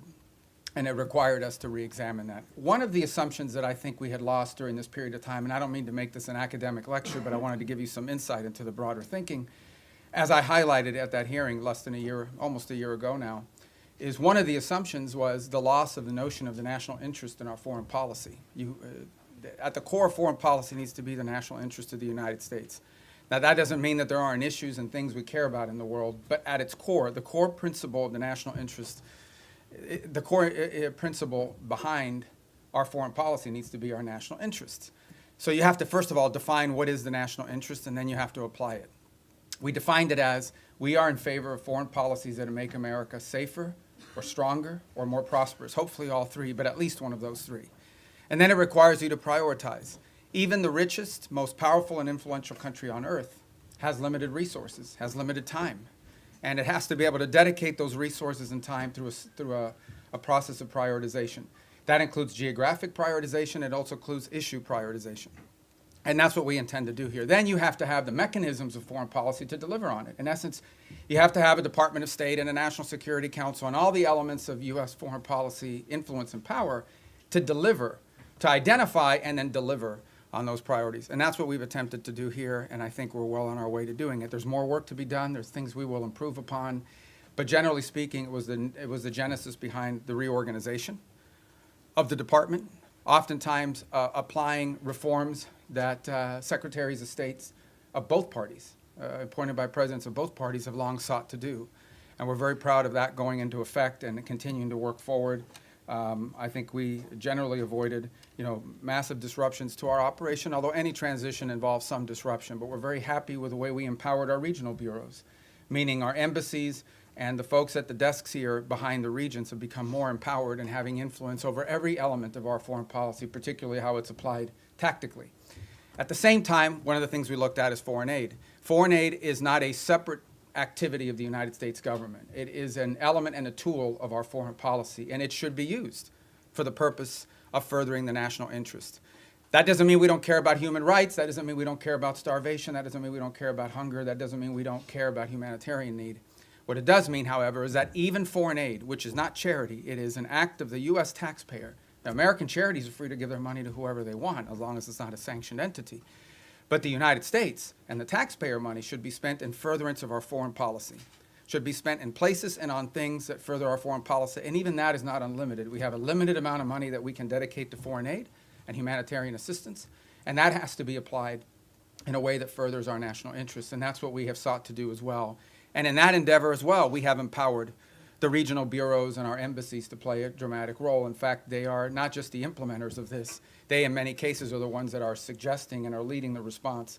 And so bringing the tools of foreign aid underneath the umbrella of our broader foreign policy has been an important and dramatic reform. Even in the midst of all that, we remain engaged around the world, including in conflicts that perhaps are not central to everyday life in America, but the president has made it a priority to be a peacemaker. And so you've seen us engaged, whether it's Russia, Ukraine, or India and Pakistan, or Thailand and Cambodia, which is an ongoing challenge, or the tragedy we see now in Sudan, or the potential for further strife in South Sudan and that falling apart. I mean, no matter Armenia and Azerbaijan, we are always looking for opportunities, if possible, to play the role of a mediator that brings about the avoidance of war or the ending of conflicts. And obviously, in many of these cases, you can get people to the table and agree, and then there's the implementation process. And so we've made progress in many of these, particularly in getting them to agree to certain conditions. Obviously, it's ongoing work to make sure that those are implemented and applied. And some of these, conflicts have deep roots that go back many, many years. But we are prepared to be engaged and helpful in ways that perhaps other nations can't. We've been viewed as indispensable in that regard, and it's a role the president takes great pride in the promotion of peace around the world, and something he deserves a lot of credit for. He is personally engaged in all of this. Obviously, the big one was the situation with Gaza, which again is ongoing. There is now a ceasefire. There's that war is no longer going on at the scale and scope and all the other things that were going on before. But obviously there's more work to remain. We are still through the process of trying to implement phase 1 and lead to phase 2 and phase 3. That is a long-term project, some of which will extend beyond the 4 years of this administration, but I thought was a very important achievement as well. So we have a lot to be proud about. I know you probably have some specific questions, and we can get to those, but I wanted to let that, lay that out as the preface and predicate for everything we're going to do today. So I'm going to start. How do I start? I'm going to start from the back row forward, and then I'll just juggle in between. I'll be here pretty long, so we'll get to everybody. Don't get desperate, don't get wild. All right, I'll start with this gentleman with the white hair in the back. Yes, sir. Ask you about Gaza. U.S. wants Pakistan troops to be in Gaza. Has U.S. got a consent from Pakistan that they will be sending their troops in Gaza for peace building and peacemaking? Yeah. Well, look, in fairness to all the countries we've talked to about being and having a presence on the ground, I think they want to know specifically, what the mandate, what the specific mandate, it was the funding mechanism looks like. So we're very grateful to Pakistan for their offer to be a part of it, or at least their offer to consider being a part of it. I think we owe them a few more answers before we can ask anybody to firmly commit. But I feel very confident that we have a number of nation states acceptable to all sides in this who are willing to step forward and be a part of that stabilization force. And certainly, Pakistan is key if they agree to do so. But I think we owe them a few more answers before we get there. We're trying to make a lot of progress here with I think the next step here is announcing the Board of Peace, announcing the Palestinian Technocratic Group that will help provide daily governance. And then once that's in place, I think that will allow us to firm up the stabilization force, including how it's going to be paid for, what the rules of engagement are, what their role will be in demilitarization and so forth. Thank you. Next to you in the back. Mr. Secretary, thanks so much for doing this. I want to start with Russia, Ukraine. You mentioned that. Easy stuff, yeah. You mentioned your efforts. There are talks going on right now, starting today and this weekend in Miami. What are your expectations from those talks? And the president yesterday made it clear he expects Ukraine to basically step up before Russia walks away. If you wake up in Odessa, if you're Ukrainian this morning, seeing Russians are bombing, your city, or if you turn on TV and listen to Putin, what he says, why would the Ukrainians, ignore what the Russians are saying publicly and believe in what they're hearing? Yeah, from look, mediators? there's a reason why this war hasn't ended, and that is because there's complex factors at play. I know that sounds like a throwaway line, but it's true.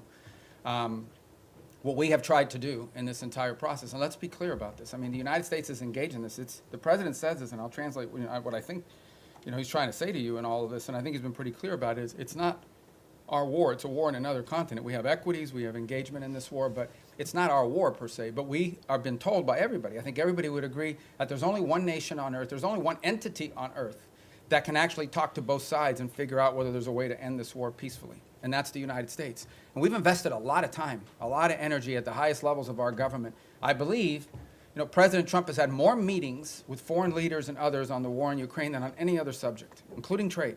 He's invested a lot of time. Steve and Jared have invested time. I've invested time. The Vice President, the Secretary of War, others, Secretary of Treasury, and more, have invested a tremendous amount of time and energy in this. And what we're trying to figure out here is, what can Ukraine live with and what can Russia live with? Sort of identify what both sides' positions are and see if we can sort of drive them towards each other to some agreement. Wars end generally in one of two ways. Surrender by one side for another, or a negotiated settlement. We don't see surrender anytime in the near future by either side, and so only a negotiated settlement gives us the opportunity to end this war. A negotiated settlement requires two things: both sides to get something out of it, and both sides to give something. And we're trying to figure out what can Russia give and what do they expect to get, what can Ukraine give and what can Ukraine expect to get. In the end, the decision will be up to Ukraine and up to Russia. It will not be up to the United States. So that's the role we are trying to play in this. And that's why you see so many meetings going on. This is not about imposing a deal on anybody. It is about determining what both sides expect and need to have and what both sides are prepared to give in return for it, and figuring out whether we can have those two overlap. And of course, that takes a lot of time and a lot of hard work. It can't generally be done in the media or in press conferences. I think we've made progress, but we have ways to go. And obviously, the hardest issues are always the last issues. Yes. All right, I'm going to go to the next row, that gentleman right there with the glasses. Well, right behind you, because you're not the next row. That's the next row, right there. Yes? Thank you. I'd like to ask how you I'm view... sorry, I didn't see, okay, well, go ahead, you can start. I hadn't seen you, I'd seen him, but you can go, because you're first on that row. So. Okay, great, thank you so much. As a well-oiled machine, ladies and gentlemen, so go ahead, I'm sorry, man. Thanks. I'd like to ask how you view recent escalation of tensions between Japan and China. You've been known for your tough rhetoric towards China over the years. Do you condemn China's recent provocative actions against Japan? Yeah, no, I think I've been nice to China, in terms of the work we have to do with them. And I had another job. My job now is I represent the President of the United States and the United States in foreign diplomacy. And I think we've made good progress with the Chinese. The Japanese are a very close ally of the United States. I think these tensions are pre-existing. We understand that's one of the dynamics that has to be balanced in that region, and I believe that we feel very strongly that we can continue with our strong, firm partnership and alliance with Japan and do so in a way that continues to allow us to find productive ways to work together with the Chinese Communist Party and the Chinese government. Look, there'll be tensions, there's no doubt about it. I mean, at the end of the day, China is and it will continue to be a rich and powerful country and a factor in geopolitics. We have to have relations with them, we have to deal with them, we have to find the things we are able to work together on, and I think both sides are mature enough to recognize that there will be points of tension now and for the foreseeable future. Our job as part of responsible statecraft is to find opportunities to work together, because I think if there's a global challenge that China and the U.S. can work together on, I think we can solve it. And there'll be points of tension. We well recognize that, and our job is to balance these two things. I think both sides understand that. And I think we can do that without imperiling or in any way undermining our very firm commitment to our partners in the Indo-Pacific. That includes not just Japan, but South Korea, and obviously if you extend further out, I don't want to leave anybody out, but India and Australia and New Zealand and all the other countries. And we also have growing and burgeoning relationships with countries like Vietnam and even Cambodia that we really haven't had very close contacts with historically. But we've talked to them a lot lately, obviously through the context of the conflict going on with Thailand, but also to figure out opportunities to work together strategically. And I say Thailand, of course, we've had a very long and strong strategic alliance with them for many years. All right, now, yes, sir. Thank you. Gracias, señor secretario. Dos puntos concretos en español. Bajo esta lógica hemisférica, ¿han considerado ampliar la presión más allá de Venezuela o Colombia a regímenes como los de Nicaragua o Cuba? Y segundo, esta semana en el Congreso se denunciaba que México está mandando decenas de buques petroleros a Cuba con la preocupación de que eso financia la dictadura. ¿Debería México reconsiderar esta política de asistencia al régimen cubano? I'm going to answer in Spanish if that's okay, guys, and then I'll do it in English as well. And does somebody do closed caption on this? Can they do it? It doesn't matter because I'm going to say the same thing in English. Mira, la amenaza más importante que existe en la región es estos grupos terroristas criminales. Es la amenaza que enfrenta Colombia, es la amenaza que enfrenta el hemisferio entero, pero es la raíz de la violencia en Ecuador, en México, en todo Centroamérica, en todos estos países. Es la amenaza más primordial de la región. Entonces tenemos gobiernos que cooperan en nuestros esfuerzos en contra de eso. Panamá, Costa Rica, Ecuador, El Salvador, la República Dominicana. No dejo a nadie fuera, pero son muchos que cooperan. Tenemos y seguimos teniendo muy buenas relaciones con los equipos de seguridad de Colombia. Entiendo que el presidente de Colombia es una persona inusual, pero encima de eso tenemos, al nivel institucional, tenemos muy buenas relaciones y con México. El gobierno de México está haciendo más en este momento en el tema de seguridad que jamás en su historia. Queda mucho por hacer, pero tenemos cooperación. En el tema de Venezuela no tenemos eso, tenemos un régimen ilegítimo que no simplemente no coopera con Estados Unidos, sino coopera abiertamente con elementos criminales. Por ejemplo, el ELN y la FARC